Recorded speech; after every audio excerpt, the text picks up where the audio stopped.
Hey y'all, my name is Elise, aka The Pretty Nerd, and today we're going to talk about Let Love Have the Last Word by Common.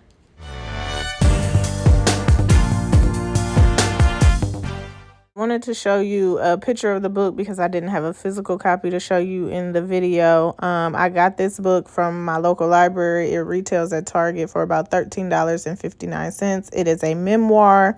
I started reading this book on January 27th and ended it on March 3rd.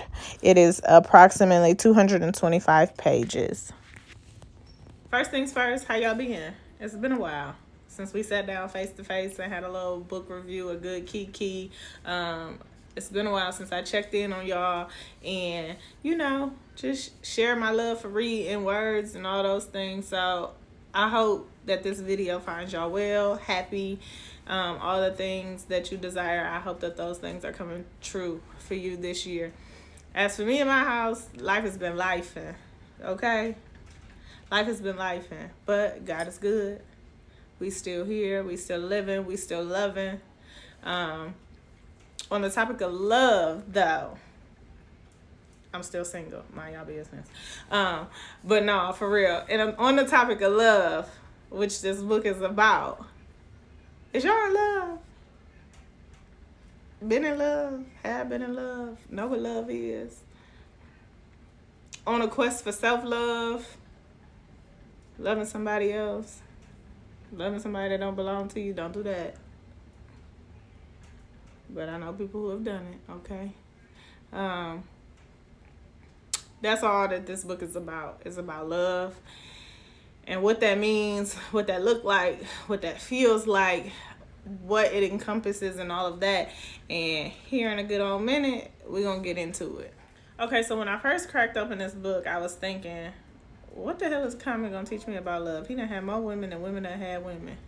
Okay? He done had more women than I don't know who. Okay? He done loved and lost and loved and lost and loved and lost and loved and lost and loved and lost and loved and lost and loved and lost and loved and lost and loved and lost. Okay, y'all get the picture? He done loved and lost. A time and a time and a time and a time again. So what was he going to teach us about love? Okay? That's what I was trying to figure it out. Okay? How he going to teach me something and he ain't mastered it?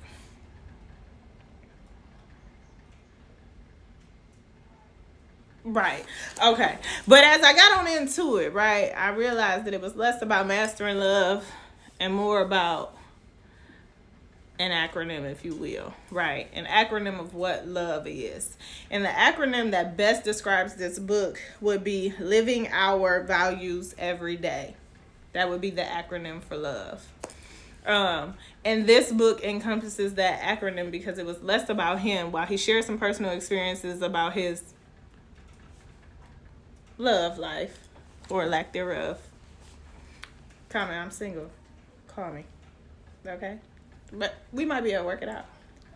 It might be us. Anyway, while he was in this book and he did detail briefly about his love life or lack thereof and his desire to be a husband and stuff, he also talked about love for his mother and his father and his daughter and things of that nature. Love of God and what those things look like and what they feel like and how one impacts the other. And do you believe that love is a trickle-down effect? Like, because God loves you, you are able to love your children and your spouse and your friends and your family. Is that how you view love? I'm asking. That's kind of how I view it, you know what I mean? Because God loved us, flaws and all, as ugly as our shit is, as imperfect as we are.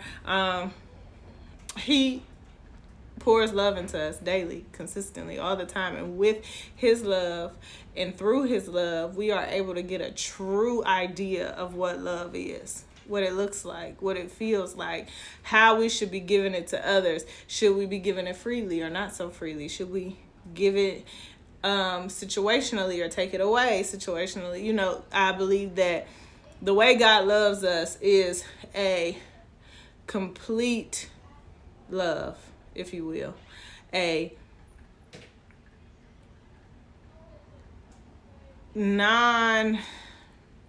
I don't know how. Complete love is probably the best way to put it. It's a complete love. It's never ending. It's never faltering, never wavering, never situational. It is here. It is pure. It is always right. It is always all encompassing. It is complete in all levels, in all realms, all the time. And when he talked about how to effectively learn how to love himself, he had to fall in love with God, I was like, we must be on to something, right?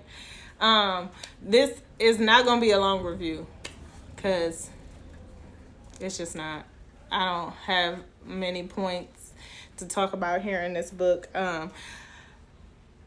But let's go ahead and get on into the first point, or my first takeaway from the book. The first one was, let love guide you on how to live your life.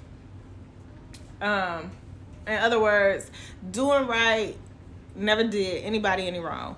Okay? Let love guide you on how to live your life. Let love be the roadmap. Let love be the playbook by which you live, which you handle people, how people experience you, how people get to know you. I always want my experience, or people's experience of me, to be like, she is filled with love, right? I don't get it right all the time. I don't think any of us are going to get it right all the time. Sometimes you going to experience me and be like, do the girl love anybody? And then other times you might experience me and it'd be like, oh, she love everybody. I'm working on it being a let love guide me on how I live my life, so that every time somebody experiences me, they see that I'm full of love. And that is how I lead, right? I lead with the idea of loving first. I lead with the idea of when I do this, when I respond this way, when I say this thing, when I take in what somebody says to me, right? I do so with love first, because if I do that, then I'm better in a space to react with love too. Does that make sense?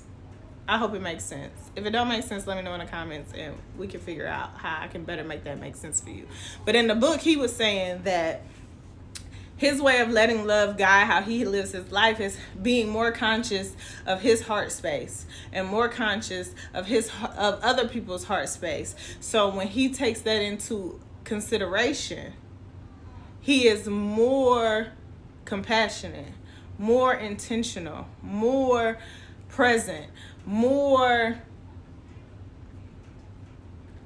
Those are probably the best ways to describe it. He is less dismissive of other people's feelings, more immersed in his own feelings, so he can articulate his thoughts, his feelings, his wants, his needs, all in a better space out of love, and sometimes not out of lack of, or out of frustration or of anger, but letting love be his first response instead of his last response, or a response that... And I love you, so I need to apologize. But if I operate in love first, then I don't have to apologize, right? Because if I'm operating in love, then the things will flow out of me in a more positive, less harmful, detrimental kind of way. They'll come out with the intentionality of me holding a boundary or whatever it is that I'm trying to articulate to you, but in a way that doesn't harm you when I do it. But say, hey, I love you, but this is still this, or that is still that. And so when he was like, I want love to be my roadmap or my guide on how I live my life, I want to do all things with love, I was like, I can get behind that idea. I think we all can. Letting love be how we view the world, how we experience the world, and how people experience us too. If we did that, I think the world would be on its way to a better place, right? Who can't get behind that logic? The second takeaway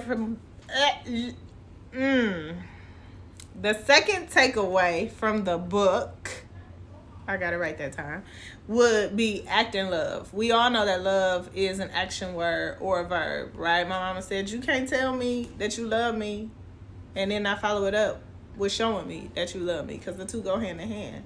You can't have one without the other. So acting love means physically embodying what that looks like, right? I'm going to tell you I love you, but I'm going to show you in your love language, right? Because then my words match my actions, and you can feel me. And I can feel you. If you tell me you love me and then your words match your actions by you loving me in my love language, and you reciprocating love to me and I'm reciprocating love to you in words and actions that feel good and make you feel good and make you understand, not only emotionally but tangibly, or whatever your love language is, in words of affirmation or physical touch or gifts or acts of service or whatever your love language is. If I back up that word by saying I love you and I follow it with some action, it becomes a believable thing. And not a, yeah, okay, I heard you when you said it the last time. So that was pivotal for me, because I done had, I think we all have had people tell you they love you, but ain't no action behind it. Love is just a 4-letter word if you don't do what is required to make a person feel it. And if you are leading in love and letting love guide you, you're going to let a person know that you love them, follow it up with some action, and you're going to get it right the first time. I ain't say be perfect. I say get it right the first time. Because you can't have one without the other. And if you are letting love lead you and guide you in your life, your words will always match your actions. And a person gonna always feel love from you, because you'll constantly be exhibiting it and emitting it from your person. It'll always be around. It'll always be present. A lot like God's love for you. So, yeah. I know, that was deep. I know. Y'all ain't had to tell me. Let's go on to number point 3. Okay, so number point 3 is, I know, we ain't got to talk about number point. I said it in the last clip, so to be consistent. Number point 3 is make your own map to love, right? And so what that means is you ain't got to follow society standards. You ain't got to follow your mama's standards, your daddy's standards, your cousin, your best friend, whatever. You create your own map to love, what it looks like for you, what it feels like for you. If that means that you are embodying what God's love looks like and you are exuding that and giving that to other people, then that's your map. If it ain't your map and you got something different, and it is what your parents have, or what your sibling has with their spouse, or your best friend has with their spouse, or whoever or whatever that looks like, you are the writer of your own map. And you follow that, because that's what works for you. Because oftentimes we get so caught up in what society is telling us love should look like, or our map to love should be like, or we see our best friends have it, or our siblings have it, and it's like, well, I'm going to do what they did because that worked for them. But what worked for them worked for them. What worked for you might be something different, and what worked for them might not work for you. You know what I mean? So if you get really realistic with what love looks like for you, how you think you can get there, then you'll be better off than trying to fit what you think love is and how to achieve it and how to get there based on society standards or somebody else's standards. Because oftentimes what works for somebody else don't work for you. We know that. And then you end up further away from where you were in the first place, from your starting point. Oftentimes not even knowing who you are, what you want, what you need, and how to get it. So this part of the book is just an expression of be true to yourself, what it is you want, what it is you need, and even if it don't meet society standards, that's all right. Because society, who cares about them? Love is a personal thing. It's a personalized thing too. And so it don't gotta look like everybody else's. It ain't gotta feel like everybody else's. It just gotta feel and look like what you want it to look like. It gotta be right for you, custom tailored for you, made for you. And what I know good is that the more you lead in love and act in love and live in love, the more love finds its way to you. So create that map. And live in love and act in love and give in love and see love. And pretty soon you're going to be easing on down your own map of love, finding your way to whatever love look like for you. And now we on into part 4. Part 4, which is acknowledge where you are in love right now. Right? On your map. Are you at the beginning, the middle, the end? Did you make it to the end and now you got to be back to the beginning because divorce or whatever? Where are you on your map? Where are you in love right now? Do you need to start with a relationship with God? Do you need to start by loving you? Do you need to start by taking some time for yourself? Do you need to start by loving your kids more? Where do you need to be? Where are you right now? Get real with yourself. Where are you right now in love? And it's okay if you all the way at the beginning, or if you was at the end and now you back to the beginning, if you middle and you stuck there. Wherever you at, after you acknowledge where you at, come to peace with that. Because you're there for a reason, right? And when you need to be someplace else on the map, you'll get there. You will get there. God don't make no mistakes. If you didn't know, this book got a lot of God in it. A lot of God. Because Common has a very close relationship with God, and he articulates his love for people and his love for himself through his love for God. And as a Christian myself, I believe that God has you where he wants you right now, and should he want to move you, he'll move you. Right? So acknowledge where you are in this moment in love. Those are the 4 points of the book. That is the end of my book review. I think that this is not a page turner, right? But difficult conversations oftentimes aren't page turners as far as books go. I think this is a necessary book, right? Because oftentimes we talk about love in the tangible sense and like in gaining a partner and things like that. But how often outside of like religious works do we talk about love internally and what that looks like when we show up with love, right? When we start our days with love, when we greet everybody at the door with love, when we welcome everybody with love, when love is our first response instead of our last response, when love is our only response all the time, right? So I think that this book is, again, not a page turner, but I think that it should be read by people, because let's make it more popular to talk about our hearts and love on a much deeper level outside of a person or a partner or whatever. Like, let's talk about love in the realm of showing up as love, because the more we do that, the more we allow other people to show up as love, or we teach other people to show up as love. So that's why I like this book, because it gives that thought process. It makes you think, how can I better show up as love? I know I got a little preachy and a little bit told people what to do, like the 4 takeaways of the book and how, that can look like in your life or show up in your life. But like, this book helped me determine, like, how can I better show up as love? How can people experience me and experience love more consistently, right? I want you to see me and see God, because God is love. I want you to experience me and experience God, because God is love. I always want to show up as love, and this book made me more cognizant of how I can do so. And that's why I think it's a necessary read. That's why I think you should buy it from the store or get it from the library or wherever.